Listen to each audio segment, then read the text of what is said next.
സ്വർഗസ്ഥനായ ദൈവം മനുഷ്യാവതാരമെടുത്ത് ഇമ്മാനുവേൽ ആയി ഈ ഭൂമിയിൽ വന്നു.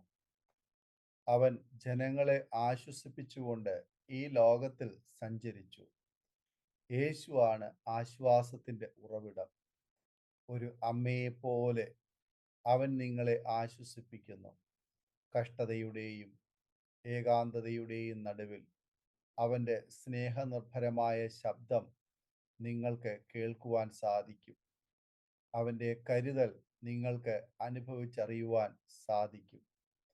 യഹോവ ഇപ്രകാരം അരുളിച്ചെയ്യുന്നു: നിങ്ങൾക്ക് കുടിപ്പാൻ വേണ്ടി ഞാൻ അവൾക്ക് നദി പോലെ സമാധാനവും കവിഞ്ഞൊഴുകുന്ന തോട് പോലെ ജാതികളുടെ മഹത്വവും നീട്ടിക്കൊടുക്കും.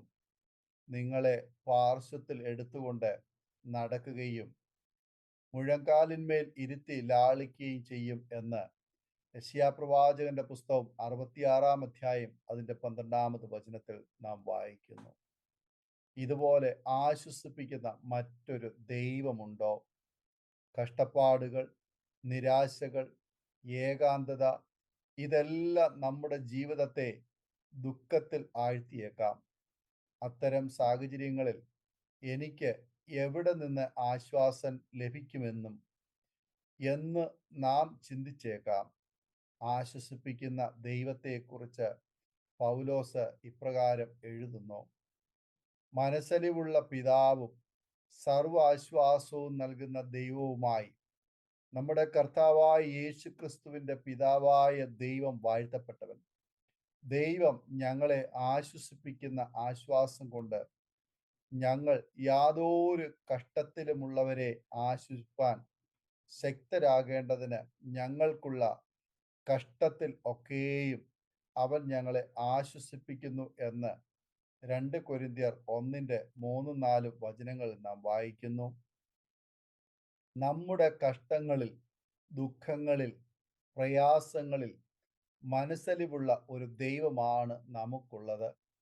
ദൈവം നൽകുന്ന ആശ്വാസത്തിന്റെ പ്രയോജനം അത് ലഭിക്കുന്ന വ്യക്തിയിൽ ഒതുങ്ങി നിൽക്കുന്നില്ല.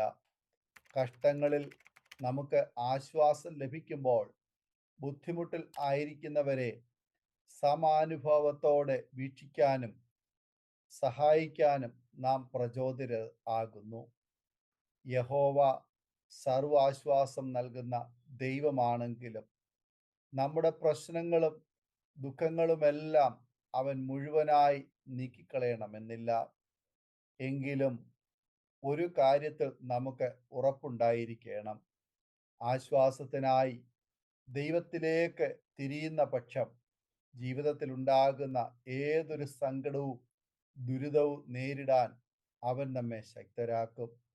യേശു ആശ്വാസദായകനാണ്. അബ്രഹാമിന്റെ ദാസിയായ ഹാഗാറിന്റെ വിഷമ അവസ്ഥയിൽ ദൈവം അവളെ ആശ്വസിപ്പിച്ചു. മരിക്കത്തക്ക രോഗം വന്ന ഹിസ്കിയാവ് മനമുരുകി ദൈവത്തെ വിളിച്ചപ്പോൾ ആശ്വാസദായകനായി അരികിൽ വന്ന് ദൈവം ആയുസ് നീട്ടിക്കൊടുത്തു. ശവമഞ്ചത്തിന് പുറകെ കരഞ്ഞും ഏങ്ങലടിച്ച് നടന്ന വിധവയുടെ കണ്ണുനീര് യേശു കണ്ടു. കർത്താവ് മനസ്സലിഞ്ഞു. അവളോട് കരയേണ്ട എന്ന് പറഞ്ഞു. അവൻ അടുത്ത് ചെന്ന് മഞ്ചം തൊട്ടു. ചുമക്കുന്നവർ നിന്നു. ബാല്യക്കാരാ, എഴുന്നേൽക്ക എന്ന് ഞാൻ നിന്നോട് പറയുന്നു എന്ന് അവൻ പറഞ്ഞു. മരിച്ചവൻ എഴുന്നേറ്റ് ഇരുന്നു സംസാരിപ്പാൻ തുടങ്ങി. അവൻ അവനെ അമ്മയ്ക്ക് ഏൽപ്പിച്ചു കൊടുത്തു. ലൂക്കോസ് 7:13-15 വരെയുള്ള വേദഭാഗങ്ങൾ. യേശു നമ്മോടൊപ്പം കരയുന്നവനാണ്. ലാസർ മരിച്ചു. സഹോദരി മറിയ കരഞ്ഞപ്പോൾ യേശുവും കരഞ്ഞുവെന്ന് വചനം പറയുന്നു. യേശുവിൻ്റെ കല്ലറയിൽ കരഞ്ഞുകൊണ്ടിരുന്ന മറിയയുടെ കണ്ണുനീര് യേശു കണ്ടു. അവളുടെ സമീപം വന്നു അവളെ ആശ്വസിപ്പിച്ചു. ജീവിതയാത്രയിൽ ഒരിക്കലും നാം ഒറ്റയ്ക്കല്ല.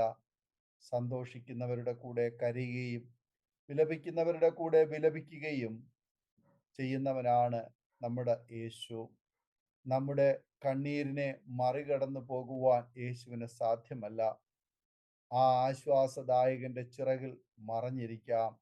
കാരണം യേശു നമ്മെ നോക്കി പറയുന്നു, അധ്വാനിക്കുന്നവരും ഭാരം ചുമക്കുന്നവരും ആയുള്ളവരെ എല്ലാവരും എൻ്റെ അടുക്കൽ വരുവീൻ, ഞാൻ നിങ്ങളെ ആശ്വസിപ്പിക്കും.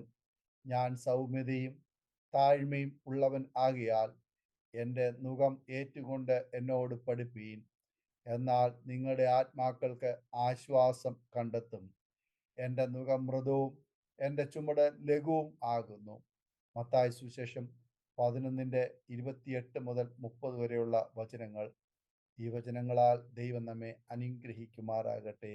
ആമേൻ. ഓർമ്മയുടെ മനോരഥത്തിൽ മായാത്ത ഓർമ്മയ്ക്കായി അരോമ മാട്രിമോണിയിൽ നിന്നും ജീവിത പങ്കാളിയെ കണ്ടെത്തൂ. നിങ്ങൾ ഒരു ക്രിസ്തീയ ജീവിത പങ്കാളിയെ അന്വേഷിക്കുകയാണോ?